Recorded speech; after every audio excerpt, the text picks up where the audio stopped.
време за нашата Даниела, која што веќе ние на видео и ја имаме. Ова ни е рубриката Будење.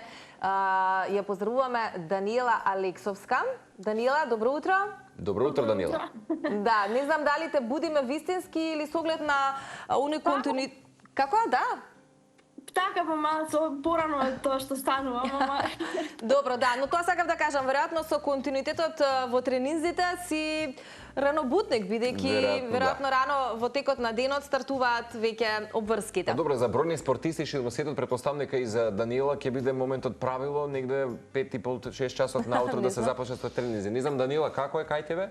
Па не е толку рано, обично на кај 9-10 часот правиме тренинзи, така на кај 8 станувам. Така имаш време малку плюс да поспиеш. Да, обично како сериозно се движат тренинзите, кога велиш ти негде околу 8-9 да се будиш, имаш простор да се доручкува, да се средиш и веднаш да почнеш на тренинг, така? Па така нешто. Од прилика станувам 1 час и нешто пред тренингот, да се спремам, да доручкувам нешто лесно и одам на тренинг. Така, Данила, вчера кога се договаравме или што и како, ми рече дека си на тренинг, но она што ти напоменав накратко е дека ќе зборуваме за тоа како ти започнува денот, какви се утринските ритуали на еден врвен спортист кој што обележи навистина бројни успеси во твоето поле во кое што функционираш. Така што имаш ли некаков посебен начин на исхрана или дали пред тренинг, како се вели, не се вежба со полн стомак, дали тоа важи и за тебе или едноставно мораш нешто да внесеш нутритивно богато со цел нели да можеш да го издржиш тренингот? Како функционираш? А кога како, обично ако доручкувам од сабајле нешто лесно доручкувам, дали некои житарки, нешто што нема да ми тежи понатаму на тренингот, нели да не ми излезе низ нос, што се вика. Но и сепак не се прејадувам, а јадам нешто колку да не ми се слоши на тренингот. Така да обично се, што знам, овес или некои други житарки. Да, Марко пред малку спомена ова време на матури, полуматури, она што имавме можност. Експанзијата пак се случила. Да, Данила ни е матурантка. Вистина, Данила? Да честитаме. Раскажувај каде ќе се славиш, така ќе се славим. Како си помина? Веќе помина? Матурите веќе завршуваат, готово. Добре, дека мојата внука дека сега во моментот се подготвува за полуматура и знаеш што се дамнешни времења кога јас и Цеце бевме во чевлите на матурантите, па ќе ни простиш малку, забораваме со датумите, ама како и да е. Како помина, Данила, ти на твојата прослава? Така, одлично си поминав, тоа беше негдека пред, што знам, минатата недела, така нешто. Прославата беше супер, сега следуваат полагањата, тие не се баш забавни. Тие не се баш супер. Да, следната недела ми е исполнета нели со тестови за матура, така да се спремам паралелно како и за турнири, така и за училиште. Кога сме кај сега запишувањето, мислам дека е една од најболните теми, веројатно за мене беше тогаш каде да се запишеме, дали тоа го правам нели како вистински избор, факултетот дали ќе ми донесе тоа што го очекувам и така натаму. Кај тебе кои се можеби клучни фактори тука? Што се врти во глава? Што се врти сега во моментот? Или ќе биде нешто поврзано со спортот? Стварно не знам. Се уште си прашалник. Да, се уште се размислувам, не знам дали да направам пауза од една година, дали веднаш да продолжам. Мама и тато што викаат? Да не се паузира, предпоставувам. Па да, ама што знам некако... Не знам. Ке видиме. Немам размислувано на таа тема. Се уште некако имам премногу обврски и не знам, немам размислувано. Веројатно ќе се случат вистинските работи во вистинско време. Во вистинско време, да. Данила, често пати сме говореле за тебе за боречките вештини, тоа некако ни стои и тема како европски шампион во мешани боречки вештини. Сериозно, што најмногу те привлече кога станува збор за боречките вештини и дали се сеќаваш на моментот кога свати дека ова засега е мојот пат, кој што е прилично успешен? Така, па стартував на многу рана возраст, бидејќи татко ми е тренер. Да. И со него заедно паралелно почнавме да вежбаме, па се појавија неколку турнирчиња и кога ги победив тие турнири ми се пројави некако желба да продолжам понатаму. И тоа турнир за турнир така те влече на некој начин. Така ти стана интересно. Дека некој си 12 на години активно се надпреварувам и вездам. Да. Последен пат, Данила, кога се дружевме тука во студиото, беше баш поводот заради тоа што стана европски шампион, една голема и убава титула за која што особено твојот татко беше многу горд. Заради сето ова и ти што го спомена, бидејќи заедно израснавте и тој се разбира порасна во поглед на овој спорт и во поглед на популаризацијата на истите овие спортови генерално на нашето тло. Но ти продолжуваш да ја браниш титулата и веројатно гладна си за уште нови победи. Она што може да се забележи по социјалните мрежи е дека се најавува една нова борба која што те очекува на 4 јули, ако не се лажам. Да, за што станува збор и дали е ова период на некои можеби поинтензивни подготовки? Што те очекува, каде ќе биде? Да, ќе биде во Србија. Ова ќе биде моја прва полупрофесионална борба. Разликата од аматерските е тоа што има помали ракавици и нема штитници на нозе. Но правилата и бодувањето се како во аматерските борби, се уште не е профи. Малку е поразлична. Припремите ни започна уште сега. Противничката ми е од Ирска, доста поискусна и постара од мене.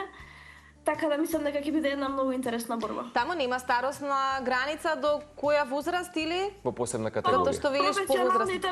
По професионалните борби нема граница. Во аматерските има на јуниори до 21 година и на 21 се сеньори. Тука нема. Јасно. Инаку секој пат нели сме говореле, особено кога се влегува во рингот за боречките вештини, дека е многу важно нели духот и телото да бидат во една симбиоза, во една катарза, за да може нели да се справиш понекогаш и со, ајде да речеме, тој трепет и предизвик на рингот. Меѓутоа, знаеш, кога веќе ги споменуваме веќе Цеца и јас и ти матурите, полуматурите, така натаму, во наше време дефинитивно ќе ти кажаме, барем од личното искуство, можеби и Цеца ќе го потврди тоа, не се говореше премногу јавно за темите за несигурноста, за нашата анксиозност во тој период, така натаму, ги криевме вешто бидејќи и немавме веројатно социјални медиуми, па и не бевме доволно мотивирани. Не се говореше генерално, Даниела, за овие работи. Меѓутоа, денес мислам дека вие како младина ги рушите тие бариери, да речеме тие стигми и табуа, и многу ми е драго што може да си помогнете едни со други. Дали денес кај тебе боречките вештини вистина можеби ти помогна да се справиш со некаков твој страв, нели сите поминуваме низ некакви екзистенцијални кризи во одредени периоди во животот, несигурноста или пак понекогаш притисоци од животот кои што секој од нас ги доживува. Дали на училиште, дали на сама улица каде што сме биле со деца и така натаму. Како сериозно ти помогна боречката вештина? Дефинитивно помагаат во поглед на самодоверба. Сепак стресот што го поминуваш на турнирот и пример на училиште за тест не може да се спореди. Така да, што знам, некако те гради како посилна личност, според мене. Барем моје искуство. Така да, што знам, еве некои помали стресови, како што кажав, в училиштето, да сум ги гледала моите соученици како пребледуваат на тестови, мене тоа на некој начин ми е смешно, бидејќи искачам во кафе, се борам и тоа не можам да го споредам со училиштето или со некоја друга, како да кажам, трема на некој начин, така да. Да. Веројатно рингот и таа енергија што се чувствува таму и што ти ја чувствуваш е многу повозвишена од сите останати средношколци кои што веројатно немаат нели можност да ја почувствуваат онака како што ти ја доживуваш, па и секојдневно би рекла. Даниела, ние во оваа рубрика често ги прашуваме луѓето ете за тоа како ги започнуваат утрата. Ти си млада. Пиеш ли кафе или кафето е заменето со нешто друго? Многу ретко. Многу ретко? Онако некогаш, не знам, треба да учам, па ќе се напијам кафето за да се разбудам. Иначе не, углавала не. Тоа се вели да бидам парламентарна и да се дружам некако, ајде да направам... социализација. Да се социализирам и со кафето со другарките и другарите. Значи ти во иднина ќе прераснеш во човек кој што не конзумира кафе, веројатно. Ќе пиеме чај. Да. Имаше некаков друг напиток кој што ти е можеби стандарден за функционирање во текот на денот? Не знам, можеби си правиш смути, можеби цеден сок, чај? Што знам, чаеви доста пијам, да. Во замена за кафе, ако пијат кафиња, другите јас пијам чај. Што знам, друг напиток немам така нешто што практикувам да го пијам. Што те одбележува. Даниела, ти предстои летна сезона, веќе го споменавме датумот, во Србија спомена така, тоа е борбата која што те очекува. До крајот на летото ќе биде активно или можеби ќе следува и период на Во сред емисија, меѓутоа си дојдете. Да знаеш дека не сме спиени, барем некој од нас. Да. Па за одмор се уште немам видено што како, бидејќи сега главен таргет за ова лето ми е борбата. Исто така и крај на летото, односно септември, на 14-ти, организираме тука кај нас евент во Скопје. Зашто станува збор? Да, во Јане Сандански имаме неколку професионални борби, ММА и имаме аматерски, полупрофесионални. Има доста познати борци македонци и ќе биде доста интересно. Ова ќе биде прв пат Македонија да биде домаќин? Како? Дали ќе биде прв пат Македонија да биде домаќин на вакво нешто? Па, имало и порано, но биле некои помали турнирчиња тука организирани само на Балканов.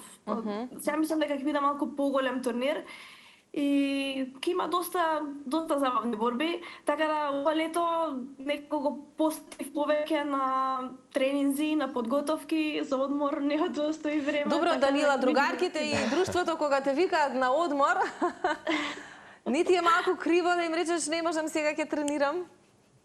Па што знам, некако сум навикната на овој лајфстайл и не ми смета, интересно ми е на тренинг, фокусот ми е и на плажа. Не ти е фокусот на плажа? Не пробам преседани такви. Инаку, многу е популарно сега прашањето, често пати нели да се сподели, па и вие бите прашале како себе си, или односно Данила Алексовска се гледа можеби за 10 години, основање на нова школа, можеби на какви пиедестали или пак некоја твоја методологија која што би ја вовела, да речеме, на боречката вештина, бидејќи не знам дали ќе се согласим или не, ама чинам дека треба многу повеќе аплаузи да биде повеќе вреднувана боречката вештина во Македонија. Ќе се сложиш? Така, да. Па, што знам, за 10 години од сега, секако би се надпреварувала во професионални ММА борби, а во ММА знаеме дека врват се UFC борбите. Желба ми е да стигнам до таму, но до таму следи многу напорна работа и многу тренинзи, многу надпревари. За кој што ти си подготвена. Како што рече Цеце, гладна си. Да. А тоа нам ни е драго дека баш си гладна можеби за некои нови и светски шампиони во боречки вештини. Да, Данила, ние остануваме да следиме и пратиме твојата приказна и твоите успеси. Некаде пред крајот, што те очекува за денес, еве кога ќе биде тренингот, дали околу 9 часот како вчера, што е со училишните обврски, како ќе ти се одвива денешниот 27 мај? Така, денеска имаме наутро тренинг, татко ми ме чека во сала. Продолжуваме со припреми, по тренингот морам да се спремам за матура, малку да поучам. Вечерта ме очекуваат уште 2 тренинга, така да доста напорен и исполнет ден со обврски. Супер. Одлично, Данила. Поздрав и до тато, кој што е твојата веројатно најголема поддршка и мотивација за сето ова што го правиш и создаваш. И да, остануваме, како што споменав, да те следиме. И 4 јули е датумот кога е нели предвидена борбата. Не знам, веројатно ќе имаме и тогаш емисии, па ќе бидеме во комуникација, но да, она што го најавувате и за септември, секако медиумски ќе го покриеме. Ти благодариме многу што ова утро беше дел од нашата утринска натилма и на овој начин и ти посакуваме да имаш убав ден. Ви благодарам и на вас. Поздрав, прегратки и љубов до тебе. Чувај се до следен пат и секако се гледаме на нови триумфи. Спомена Цеце на почетокот и речиси на летото, каде таак има и нови предизвици.